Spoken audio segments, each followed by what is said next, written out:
Welcome to Shelf Help. Today we're speaking with Mitesh Patel, who's joining us from Toronto. Mitesh runs all things creative and design at High Tide, which is a diversified Canadian cannabis operator that owns, I believe, 200 plus retail locations across Canada, a variety of in-house brands, as well as a number of accessory and e-commerce businesses as well. It's a pretty diverse and broad spanning business, so excited to get into it. First off, just for the listeners that aren't that familiar with High Tide, give it a kind of quick lay of the land in terms of maybe just the origin story and all the different add-ons along the way and current High Tide business portfolio and the core product services you guys offer.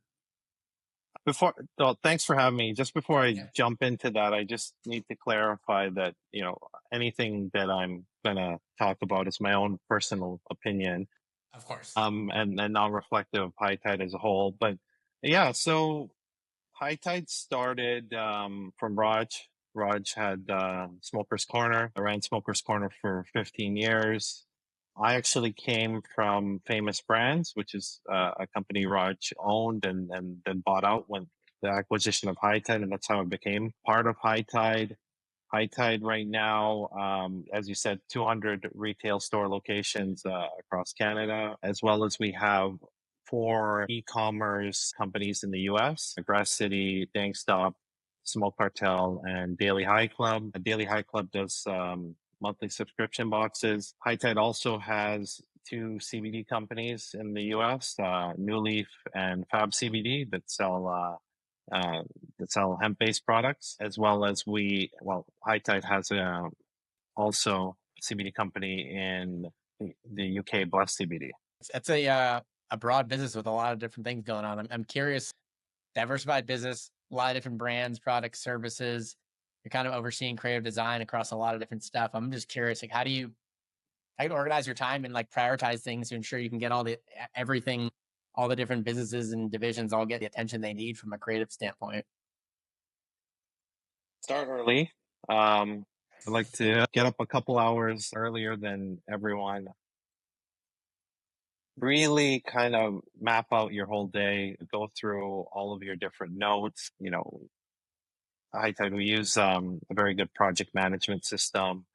I have daily meetings with my team. I look at the notes that came the day before. I look at design like you're kind of a chef, and you have to look at all of your different team members. I have staff that does production, staff that's more junior, staff that's more senior. You got to go through all of the tasks and see what critical tasks have to be done on the day. How do you allocate your different staff members with different skill sets?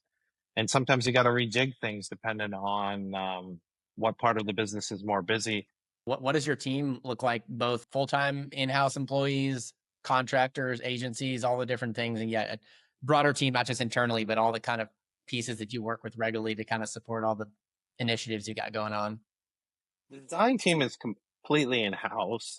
It gives me better control. It's an agile business, so if you're working with agencies, the great thing about agencies is they're specialized and they're very good at doing very specific things, but you got to work with their timeline sometimes. I found that having the diverse skills in-house quickly pivot to different things faster, as well as adapt to different changes in the business. A company that's so dynamic and moving so fast, I can certainly resonate with that for sure. I know High Tide open, you got about 200 retail locations as of now. I believe you opened those over the span of like 5 years or so, which I just, on average, it seems like if I was doing the math right, that was about opening 3 new stores a month. I'm not sure how much of those were opening new ones, or maybe there's acquisitions where you have to do some redesign or whatnot. But long story short, that's a pretty rapid pace of opening new stores. And I'm curious, from the parts that you own, what's your process look like that just kind of enables you to support those rapid store design rollouts in terms of the aspects that you own? So my team works on the exterior and interior graphics, and we make things modular and template things. We keep really good records. So if, for instance, if we did a wall that's 5 feet wide? Do we have another wall that's 5 feet wide? We look at the different parameters and variables from store to store.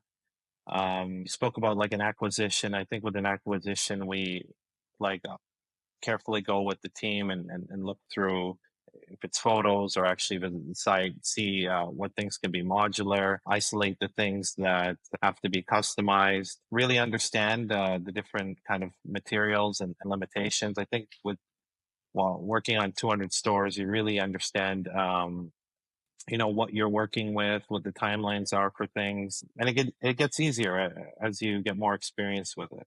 What are the key few steps that are involved from kind of beginning to end that's in your world?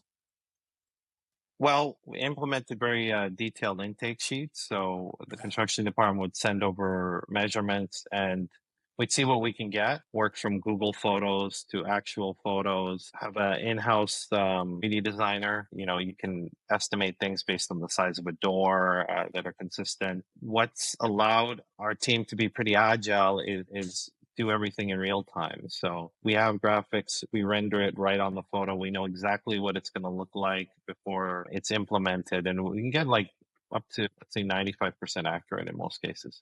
Do you find when you're opening stores those rapidly, were there things that you feel like you had to be ruthless with in terms of like prioritization? Like maybe you can't do everything you want by the time these stores are open just because you're opening them so rapidly? Did you guys feel like you had a system that was great that you basically could do everything that you wanted to do by the time it was open and get right on to the next one?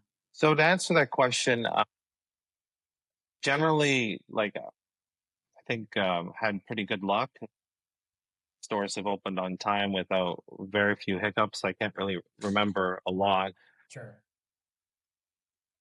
Just having a really clear idea of timing, and then because as you open stores, you're following a methodical system of what you're doing, and you understand from a customer standpoint. You think about what are the things that the customer is going to notice. Part of the design process is, I'm concerned about what is our long-term design strategy and how does that affect the customer experience. But if you're going to cut corners, you have to look at what's a short-term strategy. And if somebody's going to walk in the door, what are they most likely to see that we can kind of quickly pivot to afterwards? Give you an example, like we might have a store with two facings. A customer might not know that the other facing even exists. And then you pivot to that after when you have more time. Yeah. That makes a lot of sense. You talk about the customer a little bit. Have you found across the Canadian market on this retail side, have you found I don't know, the target audience may be the right way to say it, or just the average, the average person that's walking in the store from a foot traffic standpoint? Have you found that those like differ from region to region? Like maybe a store that's in, the heart of Toronto, or there's another one that's, downtown Vancouver. There's another one that's like the outskirts of Calgary. Have you found like the target audience is very different? And like, if so, are there differences that your team reflects at all from like store design perspective? Is there a bit of uniqueness to each one, or is it pretty formulaic, basically do the same look and feel across every store? So what's common, I think, amongst the cannabis consumer is it's not it's not it's very blue collar. For sure. And when I walk into a store, I want to feel as if I'm going to get my cannabis and I'm not going to be judged. I think a mistake that some other companies made was that they went too fancy. They thought they would reinvent the customer, and the legacy customer is very, very important. You have to have the right vibe that the cannabis customer hasn't changed from legalization. And I think from the products they consume, you see some evolution, but a lot more towards what everybody's always been smoking. Tech does change from region to region. Some regions are more receptive to tech than others. I think you have to have a good print strategy. You have to think from your consumer standpoint to um, like you have to make sure that you're accommodating the consumer that doesn't want to use tech. Print's really important. Your advertisements have to be clear. In terms of ad copy, I'm not a fan of frills. I'd like ad copy to get to the point. I have respect for the fact that the consumers know what they want. I feel like the cannabis consumer is very knowledgeable. And if you're not authentic, you're going to be called out on it and you're going to turn away that consumer. Let's just say someone that's stepping into a role that's similar to yours in an organization that's about to be opening up a number of retail locations over the next, say year or two. What are, let's just say, three key things that you tell someone to keep top of mind? Have a modular plan. You're going to have to set systems, putting work at the beginning and really thinking through how you're going to execute on a larger scale is important, because the time you put in at the beginning is going to save you hours and hours and hours as you scale up. I would try to skip putting in things that don't improve the customer experience. Less is more. And that kind of falls into, be smart with your budget. Sure. You want to really understand how you can keep that consistent quality.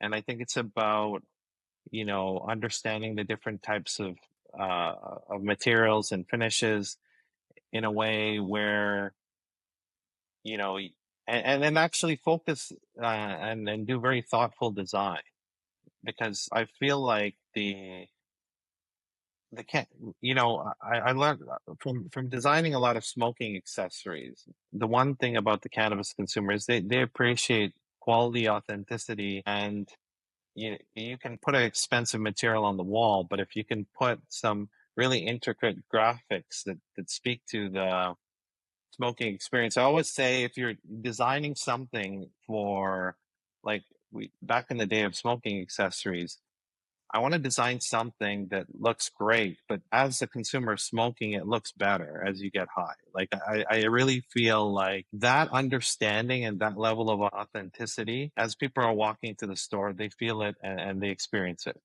In terms of working with brands at retail, how can these brands like best work with your team to integrate within your team, to integrate their brand into the Canna Cabana ecosystem, let's say? So I'm not involved with like in-store execution of promos. That's another team. But what I would say is really understand your product, understand your USPs, understand how your product is different, and have that be the key message in your marketing. Put together a package of the different type of deliverables that are available in store, and which can be used for advertising. And dependent, I guess, on the partnership from our marketing department, those assets can be utilized. I also think that, like, there's a lot of different regulations. So what I'd like to see, I guess, in the future for other partnerships is really think through the space, think through the regulations, and rather than trying to think around the regulations, think how you can work with the regulations. If it's something that has to be locked, build something that needs to be locked. Before I started working in cannabis, my background was actually producing things and being on the other end of the coin and trying to get into retailers. And one of the things that I put a lot of time into is really thinking about their space. And it's really, really hard to get marketing material, especially when you're dealing with the larger brands. I remember working with Costco and looking at kind of pitching to them the idea of doing displayers and stuff like that. And them talking about them not having power in a certain location and thinking of how to put through a battery pack. Like, you go, the design is only as good as how it's going to be executed in the store. So you really need to think about the store environment. You create things to work with the retailer, not the other way around. And I think that mentality is going to be the key to succeeding in a retail environment. Yeah, I could totally see that. What's that kind of rotating retail promo strategy look like for Canna Cabana, and in relation, like, what does your team's process look like to be able to kind of like effectively support those promos at your level of scale, if that is something that your team is part of? So my team designs a lot of the bigger activations for our own brand. It's very modular. Like, we know all the different signage areas. If there's a cabinet, we know the type of sign that goes on a cabinet. We know people walk generally directly to the POS. So a lot of our stores have chandeliers. We do signs there because it disrupts the consumer, because they're going to see that messaging from things like T stands in the front, thinking the direction in which the customer is walking in the different specific stores. because High Tide's done acquisitions, breaking those different types of stores into different modular setups. Really, actually, like an important part of it too is once you've executed, you go to the store and you see how it's actually been executed on a store level. Assuming that, like I spoke previously about like rendering it in 3D and seeing it and looking beautiful in 3D, then you go in the store and then from a logistical reason, it's just not feasible. You have to pivot on that. Sure. Like in past life, designed stuff for some major retailers, thought the packaging looked great. The consumer wanted to see the product, and then heard back from the retailer that all the packaging was getting destroyed because the customers on shelf were ripping it and tearing it apart to see what's inside. So, it's a real world environment that you have to really understand, and you're not going to change your customer. You're not going to change a human nature. So really thinking through your design strategy to keep that in mind. Yeah. Okay, cool. That's super helpful. Shifting away from like retail a bit. Yeah, from what I know, High Tide is a pretty substantial accessory business, as you mentioned, both on like the marketplace side as well as like you have some in-house accessory design manufacturing business, which I believe is Famous Brands. If I came to you and told you I was getting ready to launch an accessory brand, this is my first foray into the space. I'm about to kick off packaging design. What are 3 or 4 frameworks or tips you'd give me or things to kind of watch out for that could trip me up, let's say? I think the first thing, it starts with the product. If your product isn't good, then you already have a challenge there. So if you're coming with a product and you know what problem this is solving for the customer, how it differentiates, that's really, really important. And then kind of understanding your key USPs is really critical. It's really important to do a competitor audit and really identify what your competition's doing right. Like it's never a good idea to try to reinvent the wheel. If you're in a merge, this is the second company I've worked at from the ground up. It's really important to understand if it's a newer industry, don't be afraid to look out of channel. Don't put yourself in a box where you're like, well, that's the best that my competitor is doing. Well, if there's a key thing your customer needs, look out of channel and figure out a way to win against your competition. That makes a lot of sense too. I think those are all really good tips. Let's just say I was a brand leader at a long time, well established accessory brand, and I told you I'm considering packaging refresh. What questions might you ask me to help me just confirm if this is even the right strategy at all to do a rebrand in the first place? I think you'd start with why. What's triggered you to want to do a packaging refresh, and then I would follow the same process. Do a brand audit, but be just add another layer to that. Do a brand audit of yourself, and really identify the things you're doing well and the things your competition are doing well and the things nobody's doing well and how you're going to put that as part of your strategy. That then you get a proper scope of what you want to do, right? Because when you're doing a refresh, like take a brand like Raw, you wouldn't want to change too much or you're going to lose your customer. The other thing is if you come to the conclusion that you have to change so much of your brand that you don't have the level of consistency that you'll confuse a consumer, you might ask yourself, is this a brand refresh or is it a brand redo? And to justify a brand redo, I think that's very risky, and I would be very careful with that. How do you balance the need for a fresh look? Obviously, there's a reason you're doing a refresh, I assume, with that importance of some of those legacy components of the brand that the existing consumers really know and trust. And when they're walking into, let's just say, a smoke shop or something, and making sure that they're still going to recognize it. I think what's really critical is you don't change too many different elements at once. Yeah. What about your brand are you going to keep consistent? It's kind of like when you're adding a new category or a new product to your existing brand. You have to have kind of a modular system that a customer can first identify this as part of the brand. So if you go back to like a category level, maybe you're doing a hemp-based CBD product, and then you're doing a Delta 9 product. How do you make sure you're very clear that uh, this is part of the same brand, but at the same time, you're making it very clear on a category level that this is something that gets you high and this is something that's for wellness, right? Um, I guess the answer is a little bit of it depends, but it really does, right? And you have to be careful. Like you've seen a lot of really big brands in CPG do a complete redo and then have to go back because their customer just doesn't want it. You've clearly been building High Tide and supporting all these brands from a design perspective. Seemed like a lot of things have been going really well. However, I think some of the kind of the best learning experiences often comes from times where things didn't necessarily go as expected. I'm curious, anything that kind of jumps out, either at High Tide or some of your past roles, even as well. What's a campaign or maybe design initiative or strategy that you work on that didn't necessarily work or go as planned? And like looking back, what were some of those learning lessons or things that looking back, man, maybe I should have done this differently? So one of the things as a designer, you can sometimes just start staring at your screen and look at what's on your screen and print it out on a page and it looks great and you feel really good.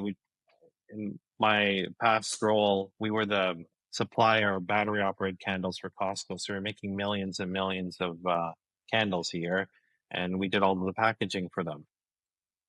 So we designed the box. We thought it looked amazing. We picked this really nice, sleek gray color, and we didn't think about the tray and that it's going on a pallet. And everything was done, approved by the buyer, showed up, decided to visit the store, went to the store, and when you looked at it as an entire palette and the tray was gray and there was no contrast, it literally looked like this gray, dreary thing in the middle of the aisle. And it's something that I've taken away from experience to not like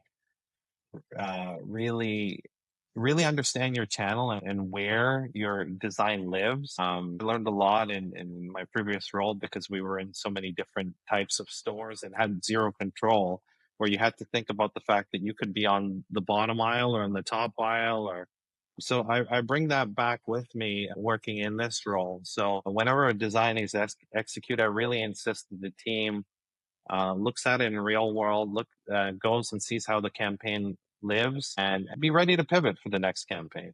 Yeah. I think the last question I got for you, any brands or let's just say trends in general in the broader cannabis or hemp or related accessory space that you're particularly excited about or any trends you wish you might have jumped on or might jumped on earlier? I think that really comes to mind. There are some really great companies that have outstanding design. Puffco comes to mind.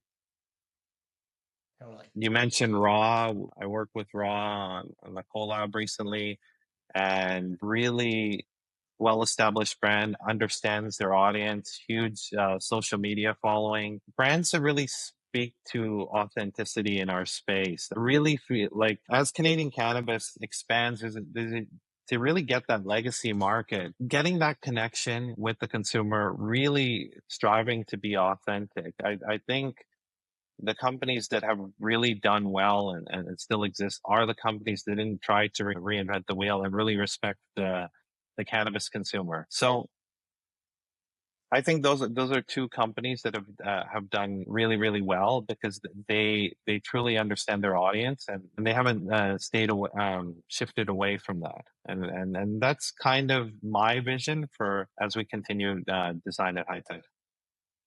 Yeah, I think both those brands are great examples of people that are doing a lot of things right. Yeah, Mitesh, this has been awesome. Really appreciate the time. I think you've shared a lot of Thank really you. valuable insights that I think a lot of people in the space are going to really get a lot of value out of. And